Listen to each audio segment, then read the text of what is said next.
पहला पॉइंट है जीके में, भारत के हेल्थ मिनिस्टर कौन बने हैं अभी? जेपी नड्डा।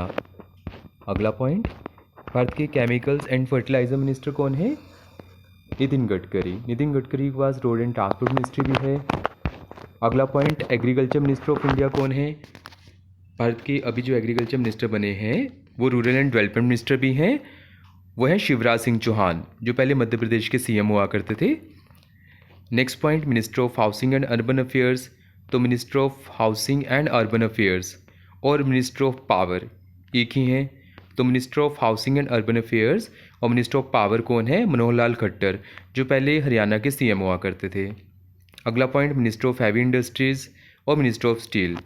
तो मिनिस्टर ऑफ हैवी इंडस्ट्रीज़ और मिनिस्टर ऑफ स्टील ये कौन है? जनता दल सेक्युलर के एच डी कुमारा स्वामी। तो एच डी कुमारा स्वामी कौन है? मिनिस्टर ऑफ हैवी इंडस्ट्रीज़ और मिनिस्टर ऑफ स्टील, ये जनता दल सेक्युलर से बिलोंग करते हैं। Minister of commerce and industry कौन है? पीयूष गोयल। ये हैं जीतन राम मांझी, ये हैं एचएम लीडर, मतलब हिंदुस्तानी अवाम मोर्चा इनकी पार्टी का नाम है। इन्हें micro small and medium enterprises का मिनिस्टर बनाया गया है, जीतन राम मांझी को। माइक्रो मतलब छोटी इंडस्ट्री, स्मॉल मतलब ठीक ठाक इंडस्ट्री, और मीडियम मतलब not very high level industry. Janata Dal United के ललन सिंह को दिए गए हैं पंचायती राज मिनिस्ट्री का पोर्टफोलियो, फिशरीज मिनिस्ट्री का पोर्टफोलियो और एनिमल हस्बेंड्री का पोर्टफोलियो। डेयरिंग का पोर्टफोलियो भी जनता दल यूनाइटेड लीडर ललन सिंह के पास है। महागौरव अवार्ड 2024 महाराष्ट्र गवर्नमेंट देती है। उन्होंने ये अवार्ड अपने एक नागरिक निखिल मुकुंद वाघ को दिया। निखिल मुकुंद वाघ गोवा शिपयार्ड लिमिटेड में काम करते थे, गोवा शिपयार्ड लिमिटेड में। तो इन्होंने अच्छे रिलेशनशिप वगैरह वहाँ पे, या रिलेशनशिप ऑफिसर थे, तो उन्होंने अच्छा काम किया, इसके लिए ये अवार्ड मिला उन्हें। अजीत पवार ने अवार्ड दिया, जो कि डिप्टी सीएम ऑफ कहाँ के हैं?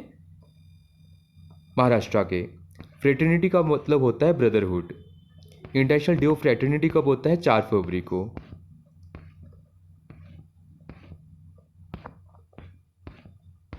अब नेक्स्ट पॉइंट है Q9B, ये क्या चीज़ है? ये ड्रोन्स हैं। Q9B ड्रोन्स इंडिया खरीद रहा है, कहाँ से? अमेरिका से। तो बिलियन का मतलब होता है 10⁹ मतलब 100 करोड़।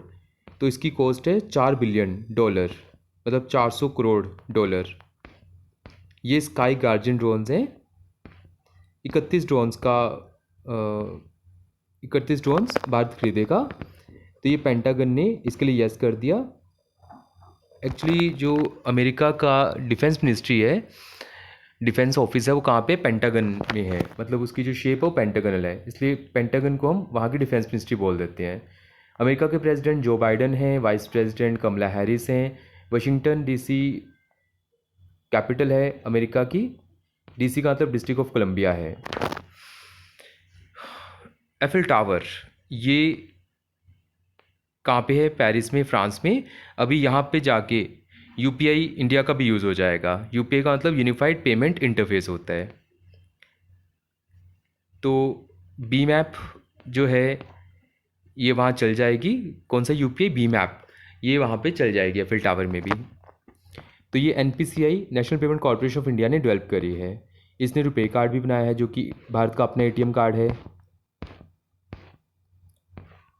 एक्सरसाइज वायु शक्ति 2024 ये इंडियन एयरफोर्स की एक्सरसाइज है, जो इसने पोखरण में करी।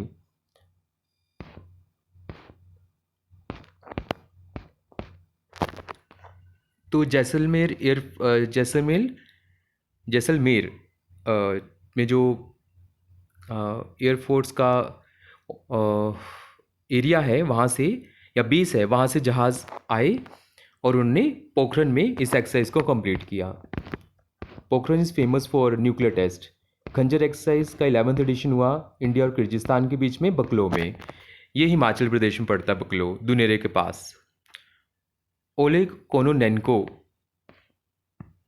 ये कौन है? ये रशिया के पर्सन है, जिन्होंने स्पेस में सबसे ज़्यादा टाइम स्पेंड किया है। 878 दिन इन्होंने स्पेंड किए हैं। तो ये क्या हो गए?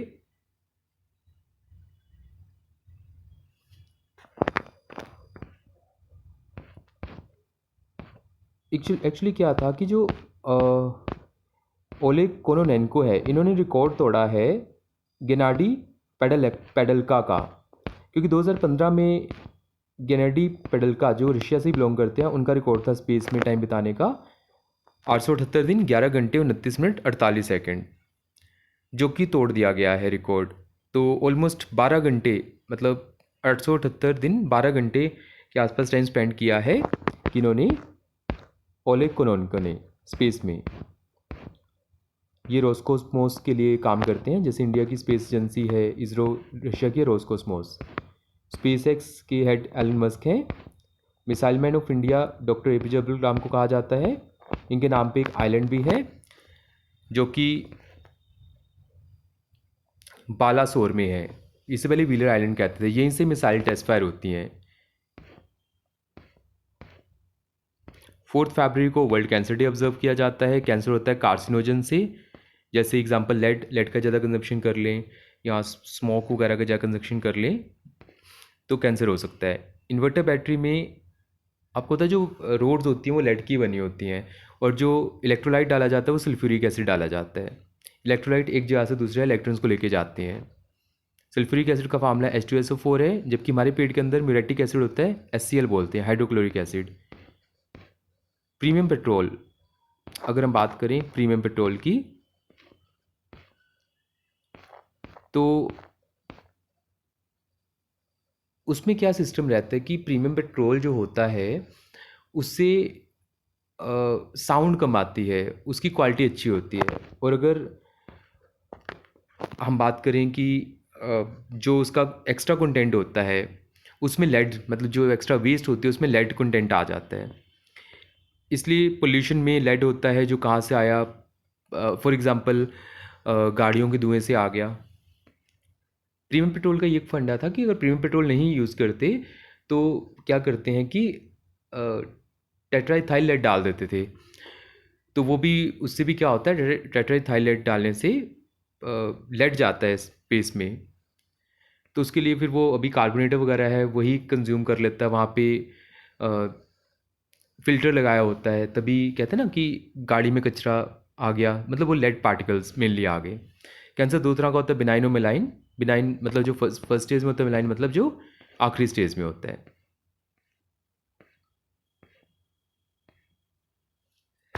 और आपको बता दें कि मुख्यमंत्री कैंसर आपदा योजना, इसके अंदर पंजाब में 1.5 लाख रुपए का प्रोविज़न है। ऐसे अलग अलग स्टेट्स में अपने प्रोविज़न्स हैं। और ये मुख्यमंत्री कैंसर आपदा योजना का बेनिफिट वही इंसान ले सकता है जिसको जिसके पास इंश्योरेंस नहीं है और जो गवर्नमेंट एम्प्लॉय नहीं है और उसको कैंसर है। अगर इस पर का थीम था वर्ल्ड कैंसर डे का, close the care gap, everyone deserves access to cancer care. मतलब सिर्फ अमीर ही नहीं, कोई भी बंदे को इसका प्रॉपरली केयर होना चाहिए। पंजाब में कैंसर के 2 मेन हॉस्पिटल्स हैं टाटा द्वारा बनाए गए, टाटा न्यू चंडीगढ़ मुल्लापुर में और टाटा संगरूर। इन्हें Homi Bhabha cancer research institute कहते हैं। Homi Bhabha father of Indian nuclear science भी हैं। मुल्लापुर टाटा होमी बाबा कैंसर रिसर्च, ये मुल्लापुर पंजाब में पड़ता है, न्यू चंडीगढ़ के पास। 4 फैब 2000 से ये दिन ऑब्जर्व किया जा रहा है। हेग गैंगोब, ये कौन है? ये प्रेसिडेंट है नामीबिया के। क्या नाम है इनका? हेग गैंगोब, नामीबिया के प्रेसिडेंट। नामीबिया की कैपिटल विंडहोक है। करेंसी नामीबियन डॉलर है। साउथ अफ्रीका की करेंसी रैंड है। अच्छा, नेक्स्ट हम बात करते हैं लेड पेंसिल। उसमें लेड नहीं होता, उसमें ग्रेफाइट होता है, क्योंकि लेड तो कैंसर क्रिएट कर सकता है ना, तो बच्चे उसे कंज्यूम कर लेंगे तो उनके लिए हार्मफुल होगा। पर जो स्टार्ट हुई थी वो लेड यूज़ किया था, अभी ग्रेफाइट यूज़ किया था, जो कि कार्बन का एलोट्रोप है। कार्बन के 2 एलोट्रोप हैं मेनली, एक ग्रेफाइट और एक डायमंड। ये कार्बन नॉन मेटल होता है। असम की बात करें तो असम में काजी नींबू क्या चीज़ है? ये लेमन की एक वैरायटी है।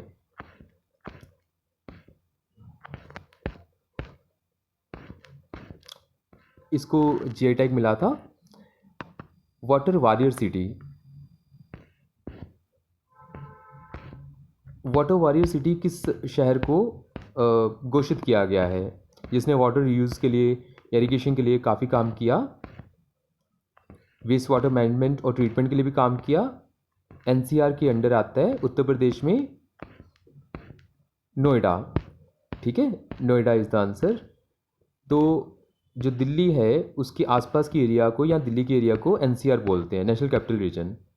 कजाकिस्तान के पीएम न्यू बने हैं जिनका नाम है Olzhas Bektenov. Capital of Kazakhstan Astana, currency tenge, president का नाम कैसिम जोमार्ट टोकायेव है। इंटरनेशनल कोर्ट ऑफ जस्टिस, इसका हेडक्वार्टर द हेग में है और ये द नीदरलैंड्स में पड़ता है। नीदरलैंड्स का पुराना नाम होलैंड था, यहाँ की लैंग्वेज डच है इसलिए यहाँ के लोगों को डच कहते हैं। नेक्स्ट अगर हम बात करें नवाब सलम, ये कौन है?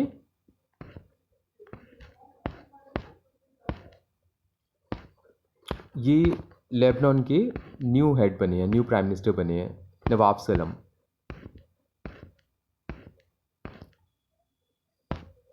एक मिनट, मैं इस चीज़ को कंफर्म करना चाहूँगा, let me check once.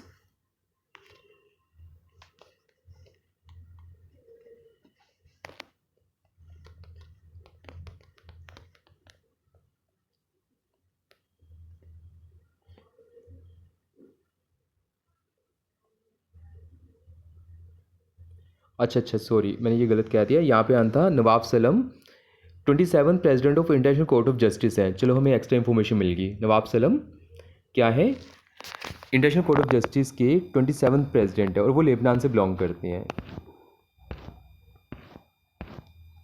Solar energy की बात करें तो उसके लिए इंटरनेशनल सोलर अलायंस है। यूनाइटेड नेशंस की हेड कौन है? Secretary general Antonio Guterres. जो इंटरनेशनल सोलर अलायंस ना, इसका हेडक्वार्टर गुरुग्राम में है। इसे इंडिया और फ्रांस ने मेनली मिलकर बनाया था। इसके लिए एंटोनियो गुटेरेस ने प्रेसिडेंट ऑफ फ्रांस और प्राइम मिनिस्टर ऑफ इंडिया को अवार्ड भी दिए थे कि ये सोलर को बढ़ावा देने के लिए एक ऑर्गेनाइजेशन बनी है। 24 अक्टूबर 1945 को यूनाइटेड नेशंस की स्थापना हुई थी। 9 से 9 बना, एन से नागासाकी। तो नागासाकी में 9 अगस्त को बम फेंका गया था, एटम बम, और 6 अगस्त को हिरोशिमा में। एच पहले आता है तो याद कर सकते हो, ये दोनों जापान की सिटीज़ हैं। तो इस कारण फिर न्यूयॉर्क में यूनाइटेड नेशंस की स्थापना की गई कि कल को इन फ्यूचर ऐसी खराब घटना ना हो। नेक्स्ट पॉइंट है यूएसए की कैपिटल वाशिंगटन डीसी, वहाँ पे हेडक्वार्टर है आईएमएफ का, जो रिसेशन रोकने के लिए ऑर्गेनाइजेशन बनी है, जबकि यूनाइटेड नेशंस का हेडक्वार्टर न्यूयॉर्क में है। तो समझ आ गया, यूएसए की कैपिटल वाशिंगटन डीसी में आईएमएफ का हेडक्वार्टर है जो कि मंदी को रोकने के लिए एक ऑर्गेनाइजेशन बनी है, और वर्ल्ड बैंक का भी हेडक्वार्टर है जो कि दुनिया में डेवलपमेंट करने के लिए एक ऑर्गेनाइजेशन बनी है। और यूनाइटेड नेशंस का हेडक्वार्टर न्यूयॉर्क में है। सिलिकॉन वैली ये कैलिफोर्निया प्रोविंस में पड़ती है जो कि अमेरिका में है। लॉस एंजलिस यहाँ पे हॉलीवुड है, ये भी यूएसए में है। और ये यहाँ पे जो फाइटर जेट्स वगैरह ना, उनको भी टेस्ट किया जाता है, बिकॉज़ वहाँ बारिश कम होती है तो वहाँ मौसम ठीक रहता है, तो उस हिसाब से वहाँ पे टेस्ट किए जाते हैं लॉस एंजलिस में विमान भी। तो दो चीज़ों के लिए लॉस एंजलिस फेमस है। कहाँ पे है? यूएसए में। F-16 यूएसए के फेमस विमान है, इसे लोकहीड मार्टिन ने बनाया है। इंडिया यूज़ करता है रफाल विमान, जो फ्रांस की डसॉल्ट एविएशन ने बनाए हैं। मिराज ये भी डसॉल्ट एविएशन ने बनाए हैं फ्रांस की। इसराइल से इंडिया ने स्पाइस पॉम्पे मिसाइल ली, जिसे उसने बालाकोट में स्ट्राइक किया with help of Mirage fighter jets. तो Israel is famous number 1 for drones. तो ये गाज़ा पट्टी में लड़ाई चल रही है, तो वहाँ वो एरिया बेसिकली पैलेस्टीन के पास है, तो वहाँ पे अटैक कर दिया है इसराइल ने। और वहाँ पे एक ग्रुप है जो बेसिकली पैलेस्टीन के लोगों का ही ग्रुप है। इसे क्रांतिकारी ग्रुप पैलेस्टीन वाले बोलते हैं और इसराइल वाले टेररिस्ट ग्रुप बोलते हैं। इन्होंने अटैक किया था इसराइल पे, जिसमें काफ़ी लोग मारे गए थे। इसलिए जो इसराइल चाहता है वो इन लोगों को सबक सिखा रहा है अपने हिसाब से कि वो उन्होंने क्यों अटैक किया भाई इसराइल पे। एक्चुअली जेरूसलम जो एरिया है वहाँ पे कंट्रोवर्सी है इसराइल और पैलेस्टीन के बीच में। इसलिए इसराइल की वैसे कैपिटल तो जेरूसलम है, लेकिन वो वहाँ पे जो एम्बेसीज बनी हुई हैं कंट्रीज़ की, वो टेल अवीव में बनी हुई हैं। ISA इंटरनेशनल सोलर अलायंस का हेडक्वार्टर गुरुग्राम में है, जो कि हरियाणा में पड़ता है, जो NCR का पार्ट है। 119वीं कंट्री जिसने ISA को ज्वाइन किया है वो है माल्टा। अब हम डिपॉजिटरी सीट के बारे में पढ़ने जा रहे हैं, जो आखिरी पॉइंट होगा आज की क्लास का, जीके का। तो GDR ग्लोबल डिपॉजिटरी सीट को बोलते हैं, ADR अमेरिकन डिपॉजिटरी सीट को बोलते हैं, EDR यूरोपियन डिपॉजिटरी सीट को बोलते हैं, IDR इंडियन डिपॉजिटरी सीट को बोलते हैं। टोबिन टैक्स क्या होता है, ये मैं इसकी ना एक्सप्लेनेशन देता हूँ। पहले टोबिन टैक्स पढ़ लेते हैं। ये करेंसी एक्सचेंज पे जो टैक्स लगता है, आपने डॉलर खरीदे तो आपको टैक्स देना पड़ेगा, उसे टोबिन टैक्स बोलते हैं। अभी तो GST के अंडर आ गया है। फेमा और फेरा लॉज क्या होते हैं, foreign exchange management act, foreign exchange regulation act. तो मतलब अगर आपने ट्रांजेक्शन्स करनी है, बाहर प्रॉपर्टी खरीदनी है, तो आपको इनको फॉलो करना होगा, फेमा फेरा लॉज को। अब देखो हम समझते हैं डिपॉजिटरी सीट। मान लो किसी ए बंदे ने सोचा कि मैं माइक्रोसॉफ्ट में पैसे इन्वेस्ट करूँगा, तो उसने माइक्रोसॉफ्ट से क्या लिए, माइक्रोसॉफ्ट में पैसे इन्वेस्ट कर दिए और माइक्रोसॉफ्ट ने बदले में कुछ कागज़ दे दिया स्टेट बैंक ऑफ इंडिया को, और SBI ने वो कागज़ ए को दे दिया। ये मैंने एग्जांपल लिए, या कोई और बैंक भी हो सकता था, या कोई ऑर्गेनाइजेशन भी हो सकती थी। तो ए ने SBI को पैसे दिए, SBI ने माइक्रोसॉफ्ट को पैसे डॉलर पहुंचा दिए, क्योंकि SBI तो कन्वर्ट कर ही सकता है। तो माइक्रोसॉफ्ट ने रिसीट दी जो कि ए को चली गई रिसीट, तो इसे कहते हैं डिपॉजिट रिसीट। और SBI को बदले में क्या मिली, कमीशन। क्योंकि SBI की तो फॉरेन ब्रांचेज हैं, ऐसी और बैंक की भी कईयों की फॉरेन ब्रांचेज हैं। तो इस तरीके से SBI को फ़ायदा हो गया, इसे कमीशन मिल गई, माइक्रोसॉफ्ट को फ़ायदा हो गया, या एक फ़ॉरेन कंपनी को फ़ायदा हो गया, उसे इन्वेस्टमेंट मिल गई, और एक को फ़ायदा हो गया, उसने फ़ॉरेन कंपनी का शेयर खरीद लिया। होलसेल बैंकिंग क्या होती है, जिसमें हम ये एक्स्ट्रा चीज़ें करते हैं, ये यूनिवर्सल बैंकिंग का पार्ट होता है। तो डिपॉजिट सीट के थ्रू सर बैंक को एक्स्ट्रा इनकम मिल सकती है। यूनिवर्सल बैंकिंग में wholesale banking, retail banking, corporate banking, merchant banking, ये सब आ जाता है। तो रूटीन बैंकिंग को बोलते हैं रिटेल बैंकिंग। होलसेल बैंकिंग में जो एक्स्ट्रा टास्क आते हैं, जैसे इंश्योरेंस बेचना, और ये अभी डिपॉजिट सीट की बात करी। और कमर्शियल बैंकिंग में या कॉर्पोरेट बैंकिंग में क्या आ जाता है, बल्क में डिपॉजिट लेना, बल्क में लोन देना। और मर्चेंट बैंकिंग में आ जाता है कि इन्वेस्टमेंट क्रिएट करना, इन्वेस्टमेंट क्रिएट करना, बैंक इन्वेस्टमेंट क्रिएट करके देता है। जैसे मान लो किसी ऑर्गेनाइजेशन को शेयर खरीदने हैं, तो वो क्या करेगा, वो कॉन्टैक्ट करेगा बैंक को कि मुझे शेयर खरीदने हैं मार्केट से। तो सेबी को तो उसने ऑलरेडी, सेबी ने अलाउ किया हुआ है उस ऑर्गेनाइजेशन को कि आप शेयर खरीद सकते हो। तो उसने बैंक से इंश्योरेंस ले ली कि मेरे शेयर बिक जाए, नहीं बिकेंगे तो बैंक को खरीदने पड़ेंगे, बैंक बदले में कमीशन लेगा। तो इसे बोलते हैं मर्चेंट बैंकिंग। तो बैंक मर्चेंट बैंकिंग भी करते हैं।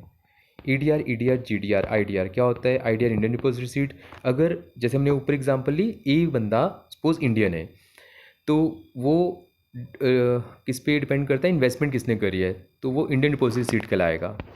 ऐसे ही अमेरिकन है तो अमेरिकन डिपॉजिट सीट, वर्ल्ड में कोई और है, पाकिस्तानी पर्सन है, चाइनीज़ है, तो उनके लिए ग्लोबल डिपॉजिट सीट आ गया। यूरोपियन इन्वेस्टर है तो उसके लिए यूरोपियन डिपॉजिट सीट आ गया।